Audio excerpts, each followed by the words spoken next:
Hello, We're live.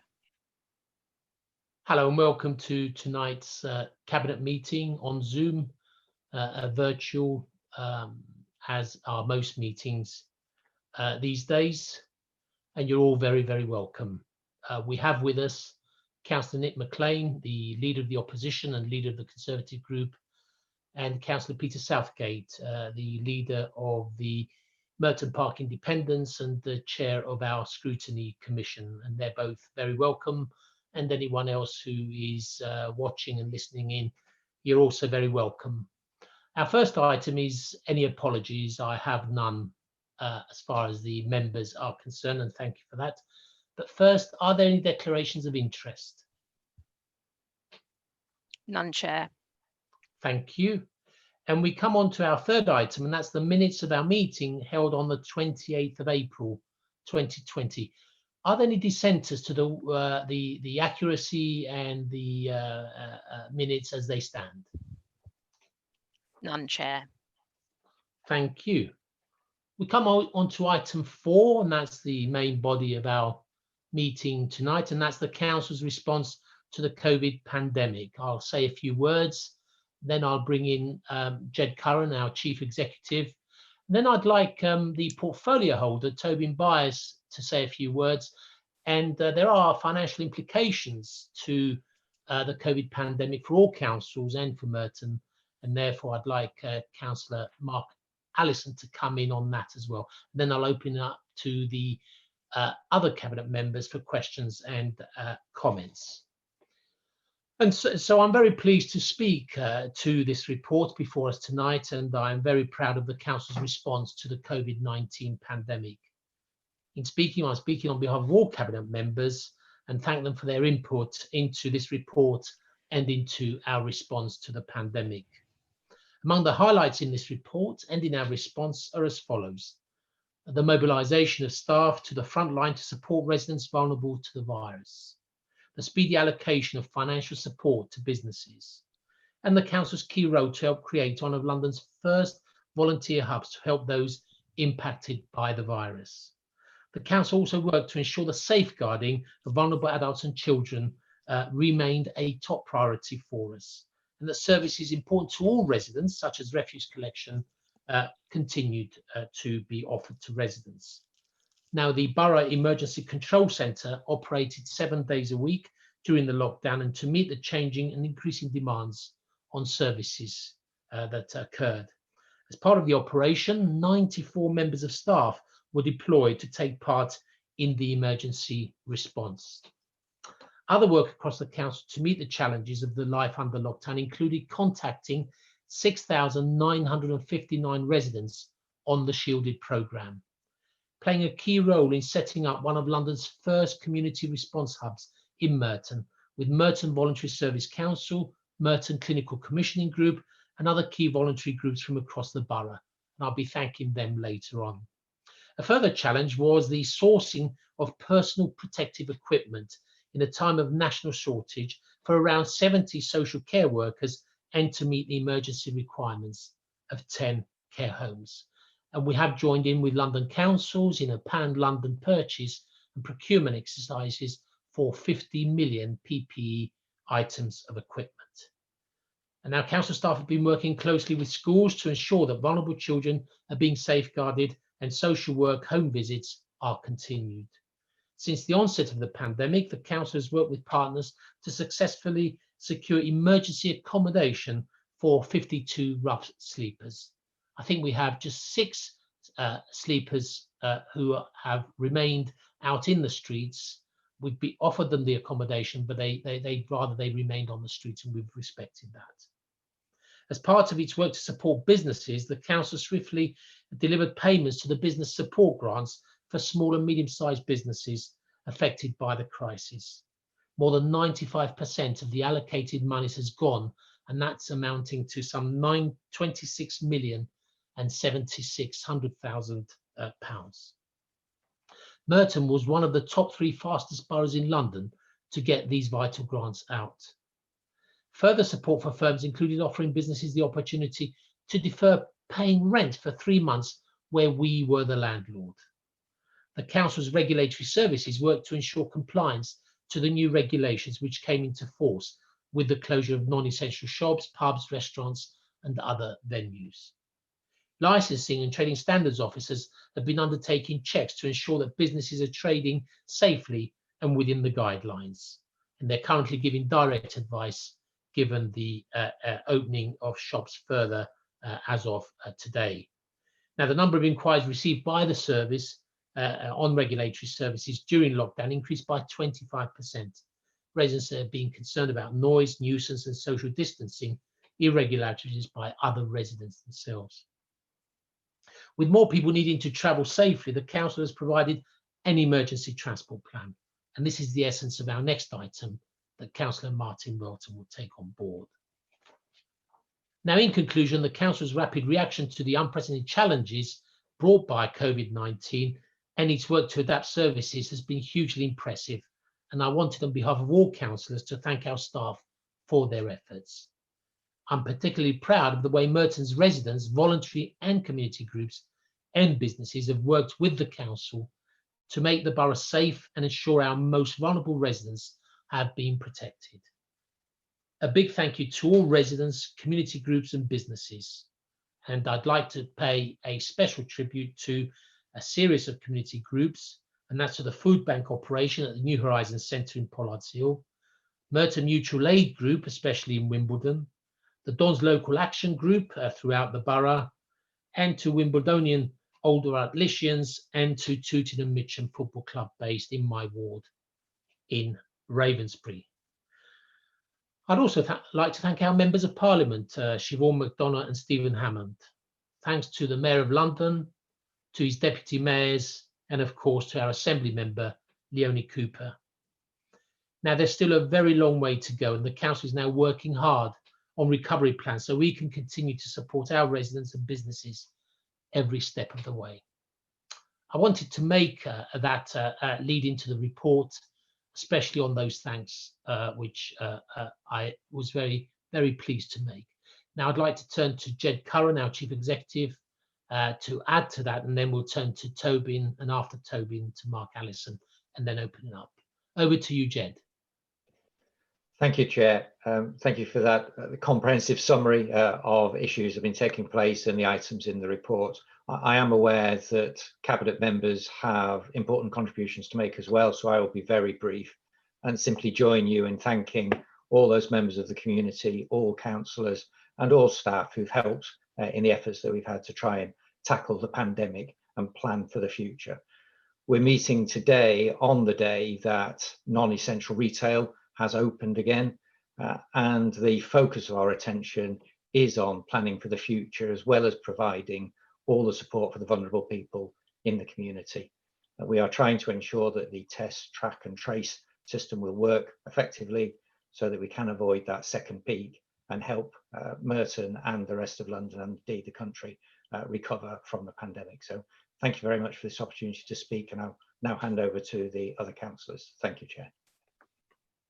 Thank you, Jed. Over to you, Tobin. Thank you, Chair.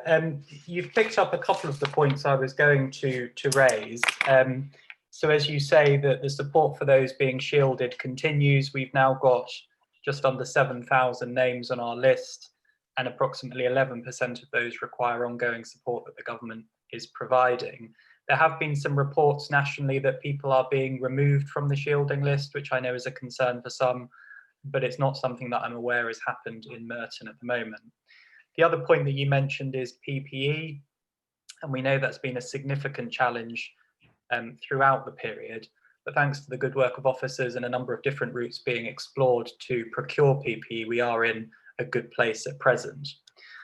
I just wanted to add my thanks to officers and health and care staff particularly for their work over this period, and say three things that perhaps weren't covered in as much detail in the previous report.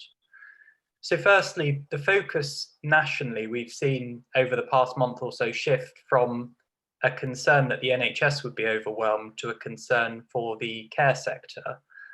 But I think it's important to note that in Merton we have been extremely focused on our care providers from the outset of this pandemic. The previous report outlined the support that officers had provided to both care homes and domiciliary care providers, with regular calls being put through to check on their level of PPE, their number of COVID cases and their capacity. And this support is continuing. In response to the national concern, though, all local authority chief executives were asked to set out what support was being provided locally, and the Merton Council response to that ask is appended to this report. I think it's important to note that we've seen good collaboration locally with commissioners and providers through Merton Health and Care Together, and that's based on the strong relationships that have been forged over the past couple of years with our colleagues in the health service. It's also important to note that the government has made some additional funding available, specifically aimed at helping care homes to manage infection control, and that is something that the council is in the process of distributing. But I just wanted to reassure colleagues and those listening that our care homes have been front and centre of our focus since the outset of this pandemic, and we will continue to do all we can to support them in this period. The second thing I wanted to touch on was test, track and trace, and the Chief Executive has briefly mentioned it. I just wanted to say something specifically about what the government is asking local authorities to do to support this programme. This is set out at section 5 of the report, and as noted in paragraph 5.5, the government is asking local authorities to develop what they're calling local outbreak control plans. The government has identified 7 priority actions for the development and implementation of these plans, and this includes planning for outbreaks in care homes and schools. And this is a piece of work that our Director of Public Health is leading on at present. The government has also suggested that there should be a new member-led board to oversee the implementation of these plans and to provide a public forum for discussion on them. Now, in discussion with a number of my counterparts in other London boroughs, the majority of councils are intending to use the Health and Wellbeing Board to provide this function, and that's likely what we will do in Merton, but that's something that we'll be discussing at the next Health and Wellbeing Board on the 23rd of June with our colleagues in the NHS and the voluntary sector, and a further update will come to Cabinet in due course. The third thing I just wanted to briefly touch upon is that work is underway in the NHS on recovery plans, and I was on 2 calls last week, one with the new borough chair, the clinical chair of the borough committee, and another with the South West London CCG and my counterparts chairing health and wellbeing boards across South West London. And the NHS are very keen to stress that they are open to people who require their services. There is a real concern that people are not presenting when they should be presenting, and that as a consequence, we are seeing more fatalities because people aren't getting the help that they need. So there will be a campaign that the NHS is rolling out in conjunction with local authorities to let the to let residents know that the NHS is still there for them, and that's a campaign that we will be supporting, working closely with the South West London CCG. I'll leave it there, Chair. Thank you. Thank you very much, Councillor Byers. I now turn to Councillor Allison to input on the finances that we're faced with as a result of doing our level best to look after our residents. Mark, over to you. Thank you, Stephen. I just wanted to draw attention to a few areas in my responsibility. I know that you've gone over some of them, but I want to talk about the financial help the council is providing to residents, the support we're providing local businesses, the impact the outbreak is having on the council's budgets, and the effect it's having on those most in need. So first, I just wanted to thank David Kepler and his team for the work they've done on tackling hardship among residents. As the table on page 15 shows, in order to give financial support to those in most need, we've already credited up to £200 into the council tax accounts of households who are in receipt of council tax support, which is £50 more than the government's recommended amount. And so far, more than £500,000 has been awarded to low-income households, and we're now looking at extending the scheme to help others. That's on top of measures to help residents in need spread their payments and on holding back on bailiff action. Meanwhile, as you can see on pages 5 and 6 of the report, Merton has introduced a range of support for businesses, including deferring rent and business rates and advancing money to the borough's 3 business improvement districts. As you said, we're in the top 3 in London for paying business support grants and have given out nearly £27 million to local businesses so far. I do want, however, to comment on another scheme to support businesses that the council is administering on behalf of the government, because we are very disappointed with the government's so-called discretionary support scheme for 2 reasons. The first is it's far too small. With just £1.3 million for the whole of Merton, we are able to help maybe only 100 or 200 businesses or charities out of the many thousands we have in this borough. But I also feel very disheartened about government claims that the council has a great deal of discretion over how the money is distributed. In fact, thanks to the government's rules, we have very little discretion, and the vast majority of local businesses are not eligible for help. Ministers have told the council, and I quote, "These grants can only go to businesses with ongoing fixed building related costs, who can demonstrate that they have suffered a significant fall in income due to the COVID-19 crisis, and who have fewer than 50 employees." Councils, they say, only have discretion, and I quote, "within those criteria." Now, this is obviously very disappointing for us and for employers in Merton, such as our language schools and events and hospitality businesses who play such an important role in Merton's local economy and are therefore, because of the government's rules, ineligible. So I would like to take this opportunity in a public meeting to implore the government to extend their scheme, make it large enough that we can realistically support all the businesses and charities that have been hit by COVID-19. I also wanted to draw attention to our concerns more widely about the financial impact of COVID-19 on councils like Merton, and the help being offered by the government to us, or lack of it.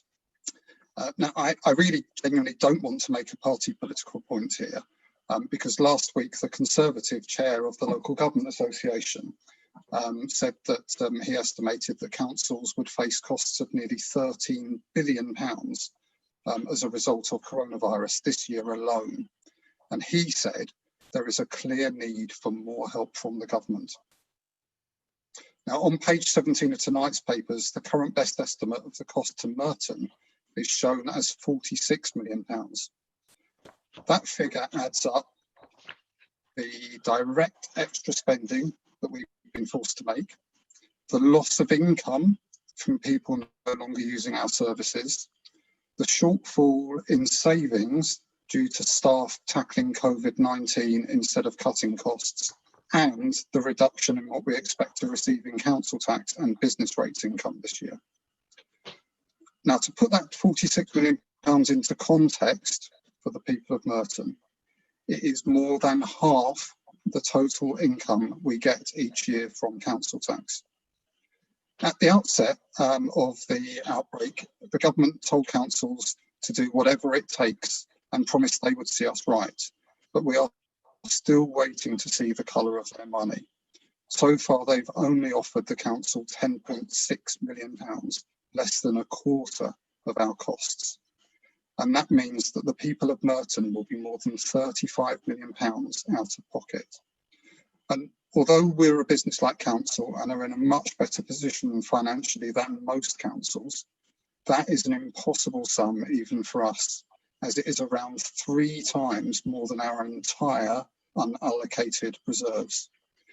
Clearly, there will come a point where we can no longer do any more, because we cannot spend money we do not have or that aren't in our reserves.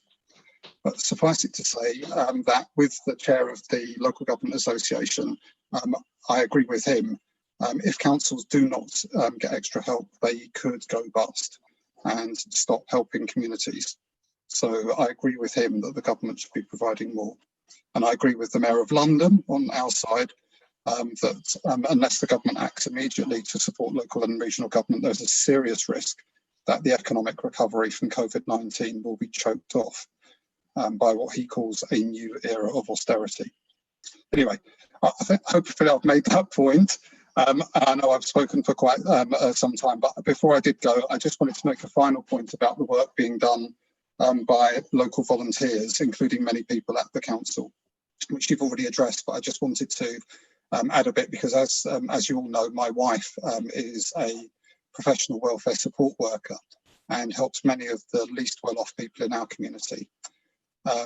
Since March, I've also helped her with the help her keep the food bank in Mitcham running, and I've seen many acts of kindness, big and small.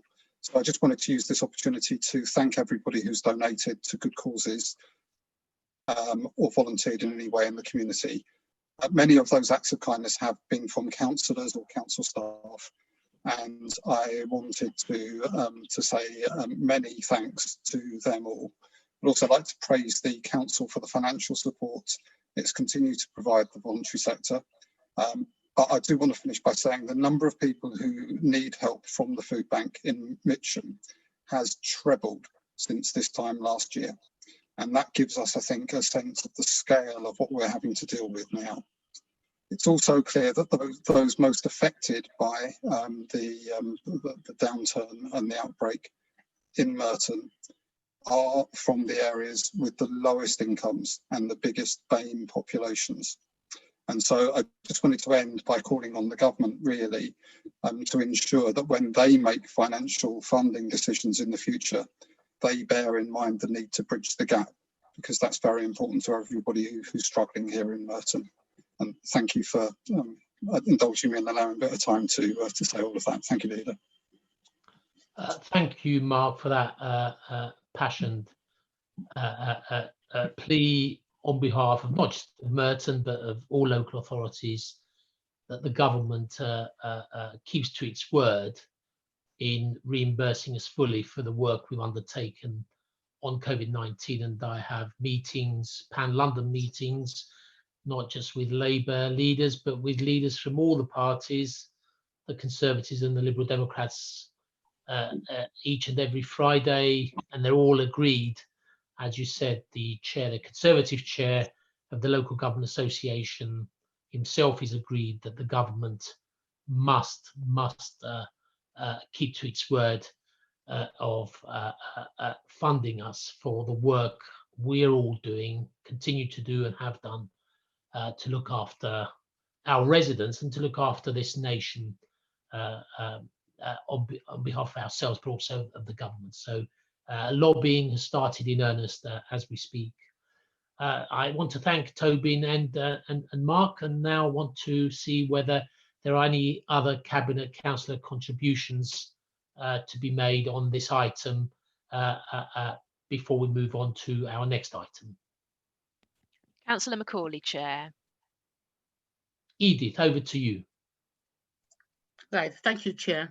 I think I would like to say I'm delighted that the Council have supported our residents via MVSC and also through our voluntary sector organizations, assisting with daily shopping, delivery of food to most of our vulnerable residents in the borough.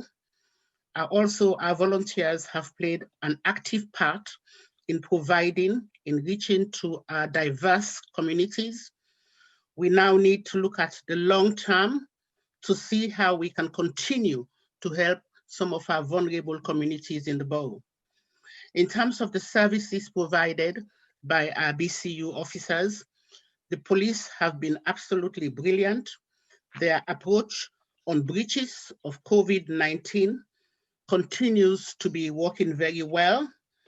They have engaged with a lot of our residents in the borough, encourage people before any enforcements are issued, and also encouraging them to go home and not to stay around late at night.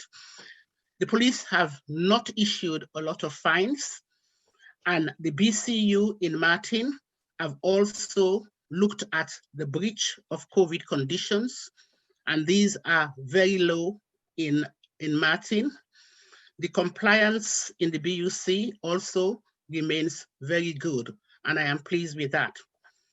However, the police have seen an increase on antisocial behavior reports during the lockdown period, especially during the bank holiday period, where we've had a lot of neighbor disputes and concerns about residents who were engaged in playing loud music during the holiday period.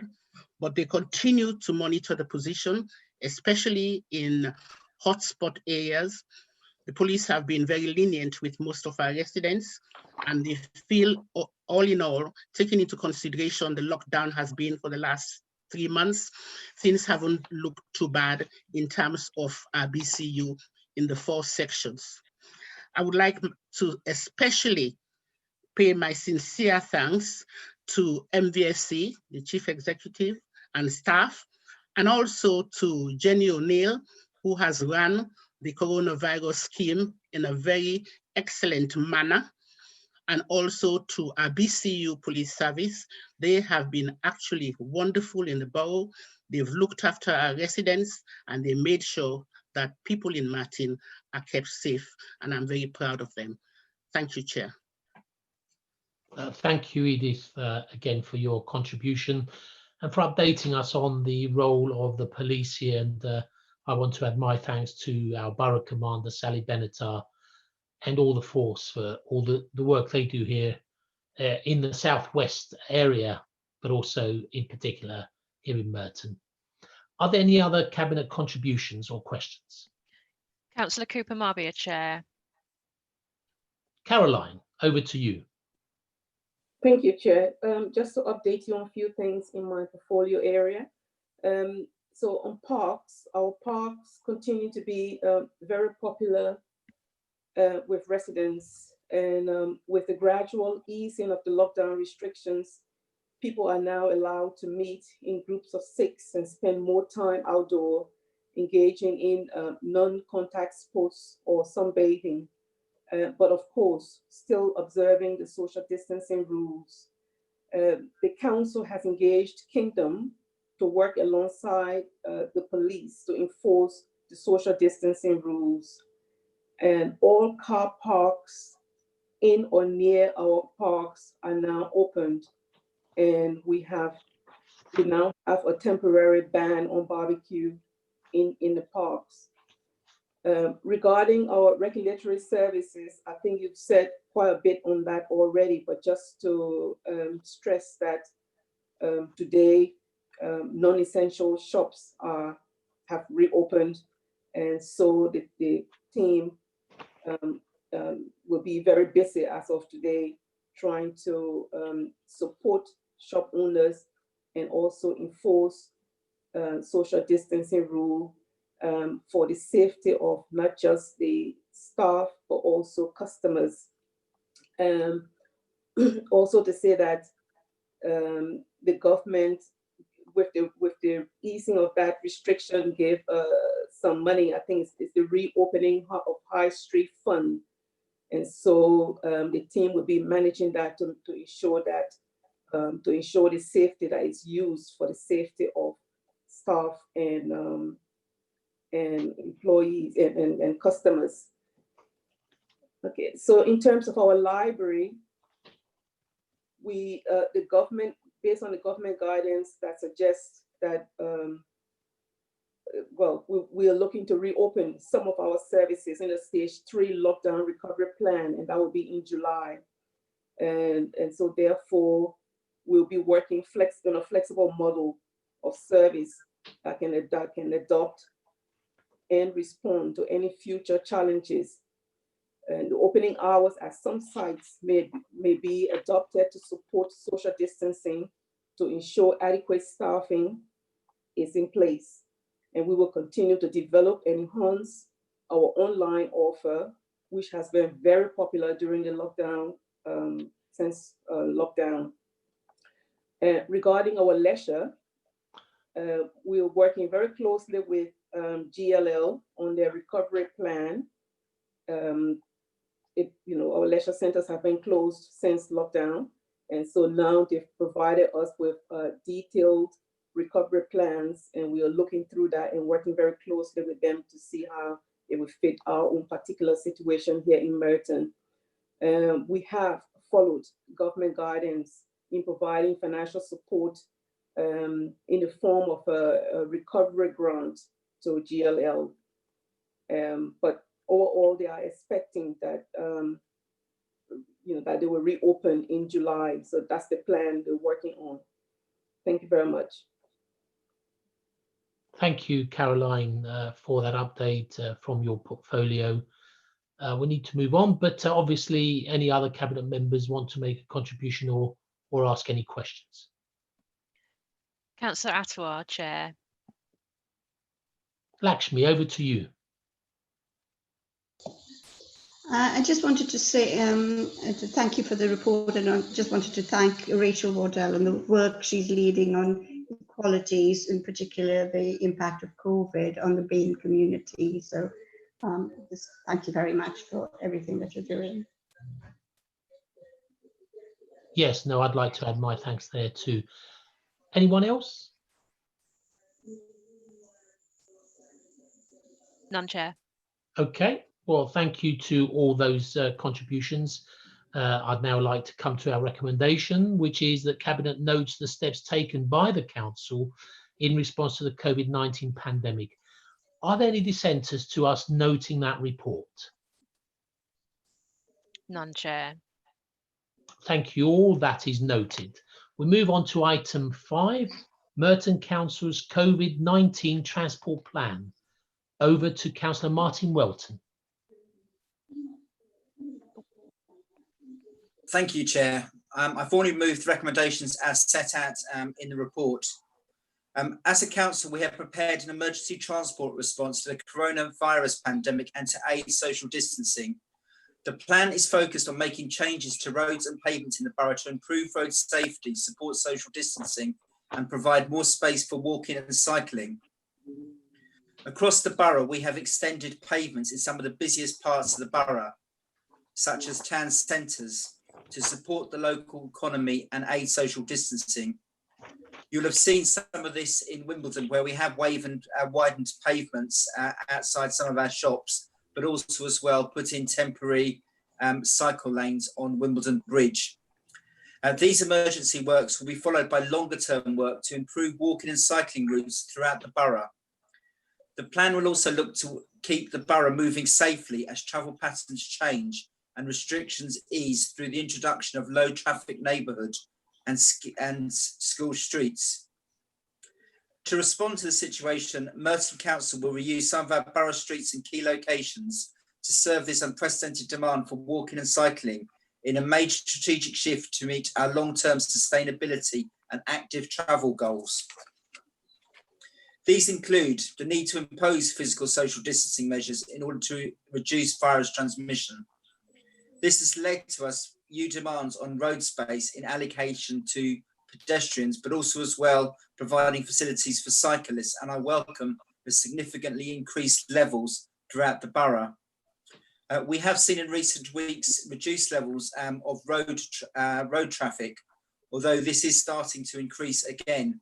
I think it's true to say we have seen significantly increased numbers of cycling, but issues do remain, especially in relation to road danger, as police have recorded an increase in speeding. We've also had various requests for low traffic neighbourhoods.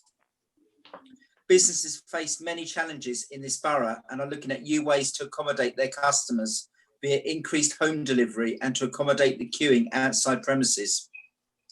There's also the need for key workers to access workplaces safely when public transport services are significantly reduced. This has highlighted the lack of high quality routes for cycling. As we prepare to ease lockdown, we need to avoid public transport being overloaded and actively seek to avoid a return to pre-COVID road congestion by creating that additional space for pedestrians and cyclists. When street space is at a premium and with the need to support social distancing, it's worth noting which travel modes are the most space efficient. In terms of this plan itself, we published the first draft on the 7th of May 2020. We promoted this through social media comments where we invited comments and suggestions for locations where we could deliver changes throughout the borough. We have also held regular meetings with the Merton residents transport groups, as well as key stakeholders such as the Merton Cycling Campaign, local business groups, schools, and the Sustainable Community Transport Partnership. Since we published our draft at the beginning of May, the council has received over 100 representations containing over 350 projects and actions. The greatest demand has been for cycle lanes and low traffic neighbourhoods, followed by school streets.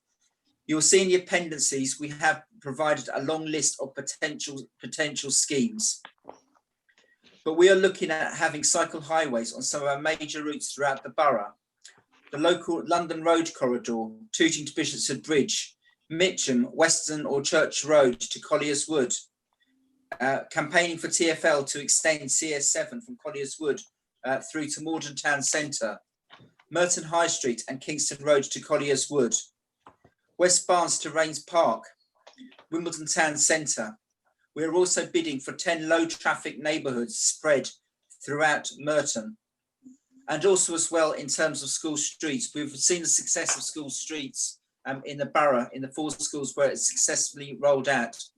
As a council, we want to see more of them deployed across the borough, and we are looking to introduce 20 of them throughout Merton. I would like to take this opportunity of thanking the work of officers led by Paul McGarry in the Future Merton team for putting together this strategy in such a quick period of time. But also as well, it has included having to adapt to changing circumstances. That has included putting in bids for funding to Transport for London and the government. These have had to be produced in extremely quick period of time, and to ensure that the bid covers all the key areas as set out in their guidelines. I'd also like to as well thank the residents for their engagement in the active transport strategy. This has been invaluable in providing feedback in terms of ideas and suggestions people would like to see throughout the borough. I formally move the report, Chair. Thank you, Councillor Welton, and thank you for engaging with residents and with transport groups, getting them to feed in their ideas, their aspirations, and listening to them and putting all that together. And I too would like to thank officers, especially Paul McGarry, Tara Butler, James McGinley, and many, many others who've had to work at breakneck speed in order to make sure that we meet deadlines, but we meet the aspirations. And there is a huge learning curve here, as you say, from all those deliberations. I know Chris Lee and Paul McGarry may want to come in.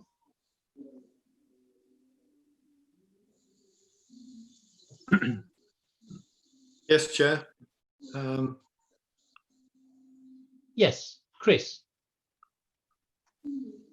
Yeah, just to add that the current crisis that we're facing and the pace of work that we're having to implement with regard to transport has meant that we haven't had the opportunity to take this paper through scrutiny.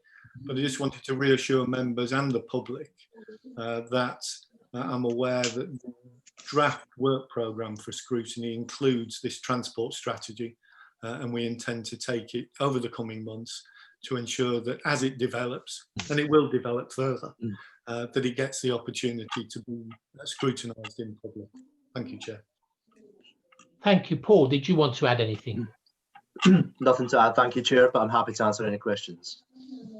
Thank you very much. Thank you for your hard work on this. Are there any other Cabinet contributions, Cabinet members wishing to speak? Councillor Tobin Byers. Thank you, Chair. I just wanted to endorse this report and to congratulate Councillor Welton on this work. The Council has pursued a number of strategies in recent years to promote active travel and shift people's behaviours. And whilst these are unprecedented circumstances, we are seeing, as Councillor Welton highlighted, people changing their behaviours, and this can have a positive impact on a number of the other policies we have pursued in recent years, such as the Air Quality Action Plan, public health initiatives around active lifestyles, and the Climate Emergency Action Plan, which will be coming to Cabinet in due course. And I do think it's really important now that we've seen a reduction in capacity of public transport, that if we are to avoid people going back to private vehicles, we do facilitate as far as possible alternative active modes of transport. So I commend Councillor Knowlton and the officers for all the work on this plan. Thank you, Toby, for that contribution. Are there any other Cabinet members who wish to contribute to this item? We're on Merton's COVID-19 Transport Plan. Councillor Macaulay, Chair. Edith, over to you.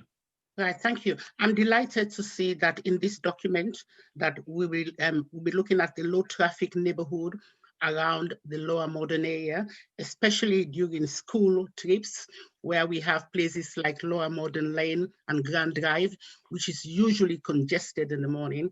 So I thank the officers and Martin for this, for looking at the area, because there has been several complaints from residents, and I know residents in Lower Modern will be having a great input. So my sincere thanks for that. Thank you, Edith. Any more contributions? None, Chair. Thank you for that, and thank you, Martin, for this excellent report and for updating our social media. We've all seen the tweets of widened pavements, cycle lane accommodation. Thank you very much for that. Still a long way to go, and we're at one with all our London Borough partners in what they're doing as well. So we're on item 5, Merton's COVID-19 Transport Plan. We have recommendations A and B.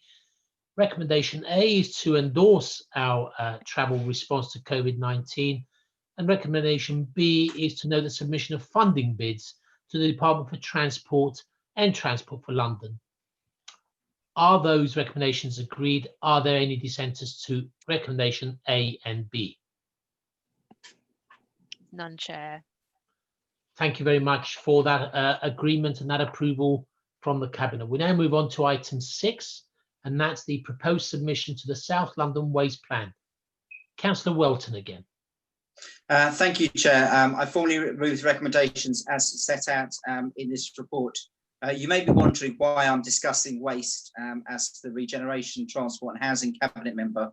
Well, the reason is obviously this is a planning document, but the strategy itself proposes 8 draft planning policies and identified 46 waste sites throughout the 4 boroughs for safeguarding for waste treatment uses over the planned period to 2036. The thing that's most important in this borough is the removal of Benedict Wharf from waste management use, which will be going before the planning committee later this week for housing and a mixed use development. Once this plan is approved by the 4 boroughs, it will be going to the Secretary of State, and then on, be going to the Planning Inspector, and then on obviously to the Secretary of State for final approval.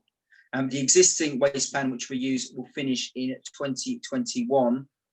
There is the 4 boroughs, Croydon, Kingston, Merton and Sutton, who worked collectively to put this plan together, but it sets out an ambitious target of managing 100% of London's waste in accordance with the London plan by 2026 by having 0 biodegradable and recyclable waste going to landfill by 2026. Although the South London boroughs have already worked together as the South London Waste Partnership and have shared contract for municipal collection and disposal of waste, the South London Waste Plan relates to the waste planning functions and their responsibilities for waste disposal. At a more detailed level, the policies of the South London Waste Plan will be used to assess the merits of any planning application submitted by the South London Waste Partnership contractor or any other commercial waste operators. Between October and December 2019, the 4 councils consulted on the draft South London Waste Plan, issued and preferred documents. The document proposed 8 draft planning policies and identified 46 existing waste sites that should be safeguarded for waste treatment over the plan period to 2036. I formally move the report, Chair. Thank you, Councillor Welton. Thank you for your work on this. And I'm pleased that we're working so well with our South London Ways partnership boroughs, as you hinted, and that this can go and may go as high as the Secretary of State. And thank you for that. The Director, Chris Lee, for Environment and Regeneration. Did you want to add anything, Chris? Nothing further to add, Chair. Thank you, Chris. We now move on to other Cabinet members wishing to speak on this item. None, Chair. Thank you. So we move on to the recommendations on item 6. That's the proposed submission of the South London Waste Plan. That's recommendations A and B. Are there any dissenters? None, Chair. Thank you for that approval. We now move on to item 7, adoption of Merton's Sustainable Drainage Design and Evaluation Supplementary Planning Document. Councillor Martin Welton again. Thank you, Chair. I'm formally moved the recommendations as set out in page 53 of the Cabinet agenda. This report recommends the adoption of planning guidance on sustainable drainage in the public realm. The guide provides a new approach to design and evaluation of sustainable drainage systems with easy to understand and practical information for all those involved with the development process. As the lead local fire authority, we are a statutory consultee for surface water drainage matters relating to decisions on planning applications for major developments.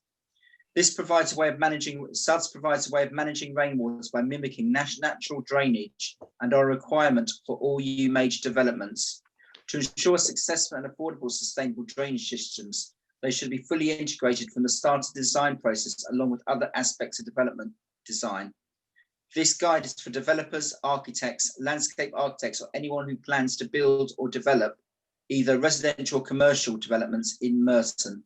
It provides further details and clarity to local plan policies regarding flood risk management. Thank you. Thank you, Councillor Welton. I now turn to the Cabinet member dealing with this item, the lead officer dealing with this item. That's Chris Lee. Chris, did you want to add anything? Nothing to add, Chair. Happy to answer any questions. Thank you for that. We turn to any other Cabinet members wishing to speak. Are there any? None, Chair.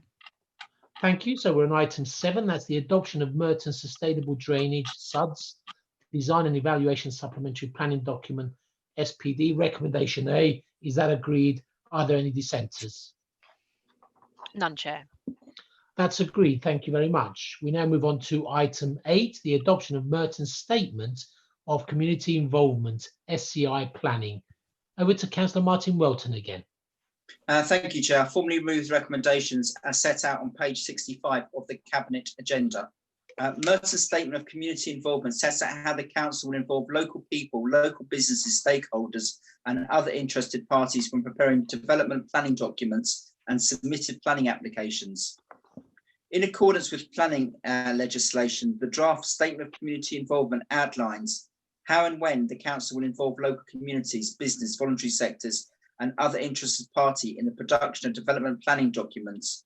For example, local plans, supplementary planning documents, neighbourhood plans and on submitted planning applications. The planning regulations and procedures on how the Council will provide feedback to comments made during consultations, but also as well the consultation methods to be used. The last time we have adopted the Statement of Community Involvement was 14 years ago. Since then, many things have changed, especially in relation to social media, but also the number of changes which have taken place to planning legislation, planning guidance, which have changed the way that public consultations and engagements are carried out, which requires this document to be updated. I formally move the recommendations. Thank you, Chair. Thank you, Councillor Welton. This is indeed a very important document. It's about community involvement, something that we deeply, deeply care about and want to see improved. And as Councillor Welton has said, times have moved on, more involvement, planning regulations changing, and social media involvement of residents, which is very, very welcome. So this is all about involving our community in our work. Chris Lee, did you want to add anything? One thing, Chair, I think it's quite appropriate that this item is on the same agenda as 3 other items relating to planning, development plan documents or supplementary planning documents, illustrating the importance of planning, land use, and ensuring that we have an open and transparent engagement and community involvement process. Other than that, I recommend the report to members. Thank you, Chris, and I'm very, very proud of the way in which we consult with residents on all aspects of our work. I now turn to any other Cabinet members wishing to speak. None, Chair. Thank you. We're on item 8, a very important item, the adoption of Merton's statement of community involvement. Recommendation is recommendation A. Cabinet adopts the statement of community involvement. Are there any dissenters to the adoption of this important report?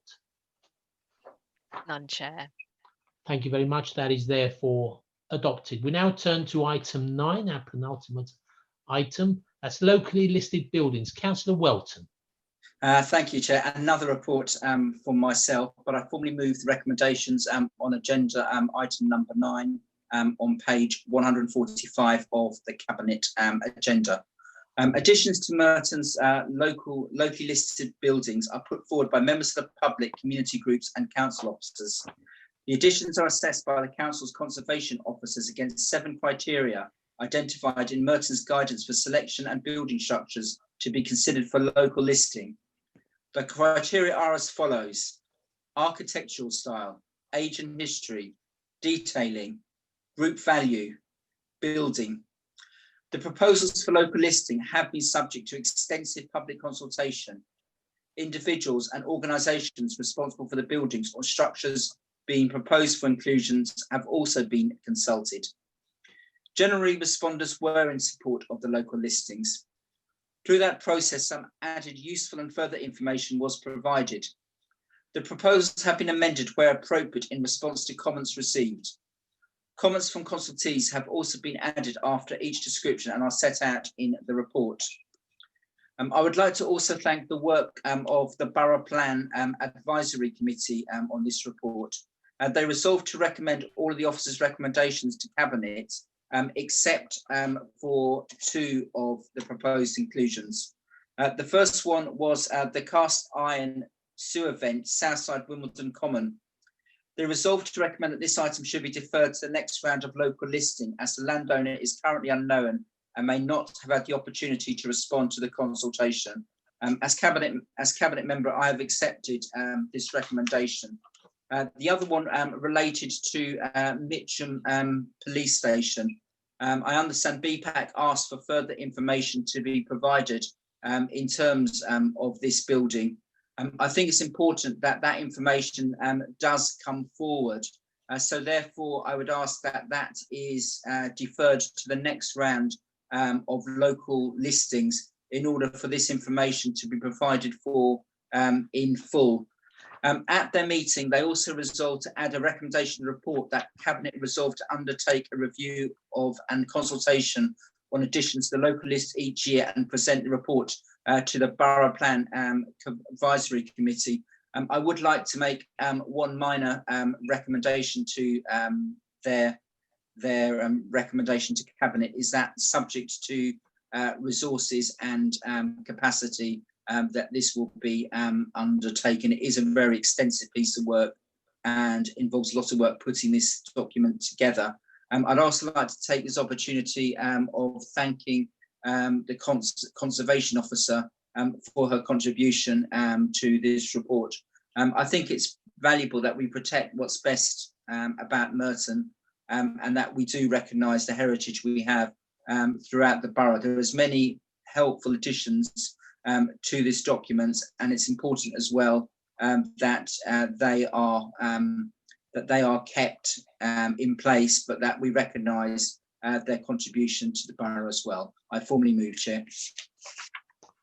Thank you, Councillor Welton. I now hand over to Chris Lee, our Director of Environment and Regeneration, for any contribution. Nothing to add, Chair. Thank you. Over to any other Cabinet members who wish to comment or ask a question on locally listed buildings. None, Chair. Thank you. So we're on item 9, locally listed buildings. We've got recommendations A and C. The Cabinet member has asked us to defer 2 items that have been noted. and that although we are agreeing to item C, that is that the PAC have asked for an annual update, that this will be subject to capacity and resources, but that the cabinet member is minded to go, provided those are in place. So recommendations A and C, 2 deferrals, 1 minor qualification. Are there any dissenters? None, Chair. Thank you for agreeing to the locally listed buildings paper. We now move on to our last item, and that is because items 11 and 12 are rolled into item 10, and that's because I'm informed, as I have to inform myself, that I've read the green papers, read the exempt reports, and therefore our decision will be mindful of that. Therefore, we do not have to exclude the public, and we do not have to go to exempt appendices. So we're on our last item, item 10, Merton Insurance Contract 2020-2026. Councillor Mark Allison. Yeah, thanks, Leader. And obviously, I'll repeat what you say, that there's no need for us to go into the confidential papers. We've all read them and bear them in mind in our decision as to which bid to go with. What I would like to do, though, is just put on record my thanks to Caroline Holland and Roger Kershaw and all of the officers that work with them. At a time when so much of the focus of the council has been on tackling the COVID-19 outbreak, it's remarkable that so much continues as business as usual. And I think this is a paper that highlights that more than anything. We're able to save a small amount of money on the insurance budget as a result of approving this. And I think it's good work all round to get good value for the council, to make sure that we're properly insured, and do all that at a time that's very fraught for the whole community without any impact on everything else. So many thanks to them, and I move the recommendations. Thank you very much for that, Councillor Allison. I now move to Caroline Holland for any contribution from her. Thank you, Chair. Just a minor comment from me on this item. Clearly, quite a lot of our insurance is then recovered from our schools and local businesses if they're sort of tenants of our accommodation. So we are keeping an eye on the sustainability of those businesses and ensuring if they are then covered by the insurance, if they don't manage to pay the premiums back to us. So that's something that we will be keeping an eye on during the course of the year and report back if there's any further changes. Thank you. Thank you very much, Caroline. Thank you for what you and Roger do in these very difficult times in paying attention to this important item and about saving value for money for the borough and for our residents. Are there any cabinet contributions or questions on this item of insurance? None, Chair. Thank you very much. We're therefore on our last item. It's item 10, Merton Insurance Contract 2020-2026. We have 2 recommendations. Recommendation A, to award the contract. Recommendation B, to delegate authority. Are there any dissenters to those 2 recommendations? None, Chair. Thank you very much. That item 10, is approved with those 2 recommendations. That concludes our cabinet meeting for tonight. I want to thank everyone for their presence, for their questions, for their contributions, and want to thank Councillor Nick McLean and Councillor Peter Southgate for their attendance, and everyone who is watching in. Thank you very much, and goodbye and good night.